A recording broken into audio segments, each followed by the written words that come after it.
نبی کریم صلی اللہ تعالی علیہ وسلم کے کچھ صحابہ اللہ کی محبت کے شوق میں حضور کی بارگاہ میں حاضر ہوئے اور انہوں نے آ کے عرض پتہ کیا کیا؟ عرض کرنے لگے یا رسول اللہ صلی اللہ تعالی علیہ وسلم سالوں بیت گئے ہیں سجدے کرتے ہوئے، حضور سالوں بیت گئے ہیں تسبیح پڑھتے ہوئے، سالوں بیت گئے کہتے ہوئے کہ سبحان اللہ وہ پاک ہے، ہمیں سالوں بیت گئے یہ کہتے ہوئے کہ اللہ اکبر وہی سب سے بڑا ہے، سالوں بیت گئے کہتے ہوئے کہ الحمدللہ ساری تعریفیں اللہ کے لیے، سالوں بیت گئے اس کی تسبیح کرتے، تحلیل کرتے، تکبیر کہتے۔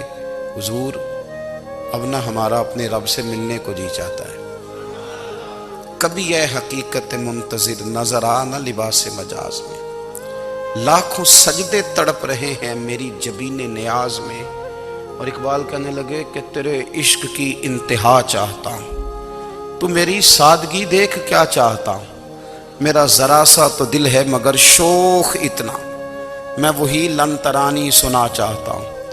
میرا بھی دل کرتا ہے کہ اللہ میں تجھے کہوں میں تجھے دیکھنا چاہتا ہوں جس طرح حضرت موسیٰ کلیم علیہ السلام نے کہا تھا، اور تو مجھے کہے کہ لن ترانی تو نہیں دیکھ سکتا، ذرا سا تو دل ہے مگر شوخ اتنا، میں بھی وہی لن ترانی سنا چاہتا ہوں۔ پھر کہنے لگے بھری بزم میں راز کی بات کہہ دی، بڑا بے ادب ہوں سزا چاہتا ہوں۔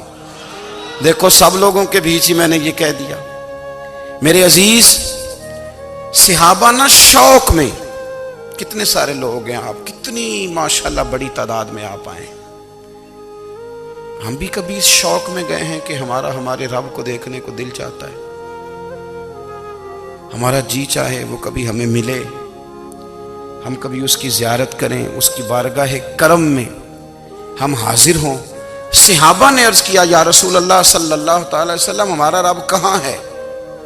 ہمارا نا اپنے رب کو دیکھنے کو جی چاہتا ہے۔ جب صحابہ نے یہ عرض کیا تو اللہ نے قرآن مجید نازل کیا، فرمایا وَإِذَا سَأَلَكَ عِبَادِي عَنِّي فَإِنِّي قَرِيبٌ، محبوب جب میرے بندے آپ کی بارگاہ میں آ کے میرے بارے میں پوچھے نا تو ان سے کہہ دینا میں ان کے قریب ہی ہوں، قریب ہی ہوں۔ دلیل کیا ہے؟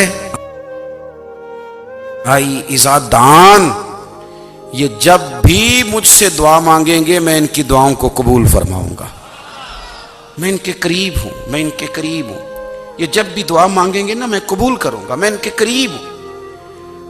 اللہ تبارک و تعالیٰ کے بندے اللہ سے محبت کرتے، رب کی بارگاہ میں جھکتے، اس کو اپنے دکھ سناتے، اس کے پیارے محبوب صلی اللہ تعالی علیہ وسلم کا وسیلہ لے کے اس کے حضور حاضر ہو جاتے، پیشانیاں سجدوں سے روشن ہوتی۔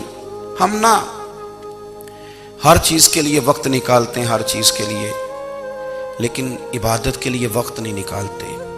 ہر شے آباد ہے، ہر شے، ہماری فیس بک بھی آباد ہے، واٹس ایپ بھی آباد ہے، ہمارے ٹویٹر بھی آباد ہیں، ہماری ہر چیز آباد ہے، سب سے کم آباد ہمارا مصلی رہ گیا ہے، سب سے کم۔ وہ لوگ اب ڈھونڈنے سے ملتے ہیں جن کی بغل میں مصلی ہوتا تھا۔ میرے بھائی آپ کتنا کو دنیا کے پیچھے بھاگو گے تھکا دے گی، کتنا دولت کے پیچھے بھاگو گے تھکا دے گی۔ آپ جب اپنی زندگی میں جمع تفریق کرو گے نا تو مرتے وقت احساس ہوگا کہ سارا کچھ تو لوگوں کے لیے کیا، اپنے لیے تو کر ہی کچھ نہیں سکے۔ اور ہم عبادت کے معاملے میں بہانے بازی بھی کرتے ہیں، ہم کہتے ہیں اوہو رزق کمانا بھی تو عبادت ہی ہے نا، تو میں حلال روزی کے لیے جا رہا ہوں یہ بھی تو عبادت ہے نا۔ میری طرح کے لوگ کہہ دیتے ہیں کہ میں سویرے اٹھ کے مدرسے میں کچھ اسباق دیکھتا ہوں تو یہ بھی تو عبادت ہے، میں بیان کرنے کے لیے مطالعہ کرتا ہوں تو یہ بھی تو عبادت ہے نا، اتنے لمبے سفر کر کے ملک میں دنیا میں گھومتا ہوں تو یہ بھی تو میں عبادت ہی کر رہا ہوں۔ اب اسپیشل نفلوں کے لیے وقت کس طرح نکلے، اسپیشل کر کے تسبیح میں کیسے چلاؤں، میں سارا کچھ ہم بہانے بنا لیتے ہیں نا۔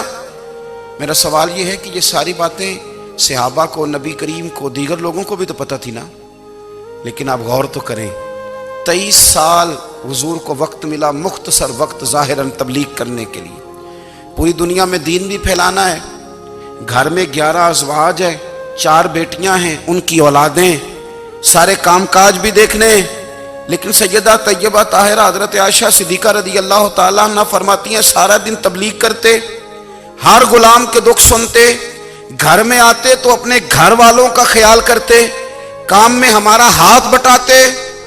قربان جاؤں، کہتی ہیں زمانہ سارا سو جاتا لیکن آمنہ کے لال مصلی بچھا لیتے۔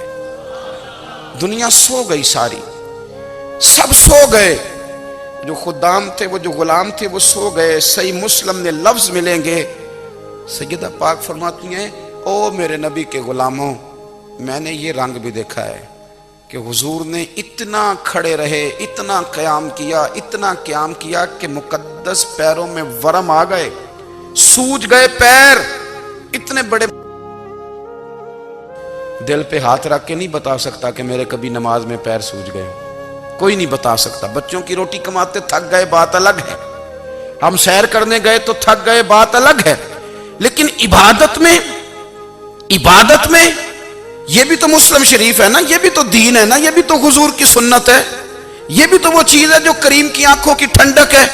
سیدہ فرماتی ہیں پیروں میں ورم آ گئے، اور ساری رات ہی حضور نے نماز پڑھی اور ایک ہی آیت بار بار دہرائی۔ مسجد نبوی میں بلال حبشی نے فجر کی اذان دے دی اور حضور ابھی مصلی پہ تھے، کریم فارغ ہوئے۔ میں نے عرض کی یا رسول اللہ صلی اللہ علیہ وسلم، آپ کے تو صدقے اللہ اگلے پچھلوں کے گناہ معاف کرے گا، تو آپ اتنی آہوزاری کیوں فرماتے ہیں؟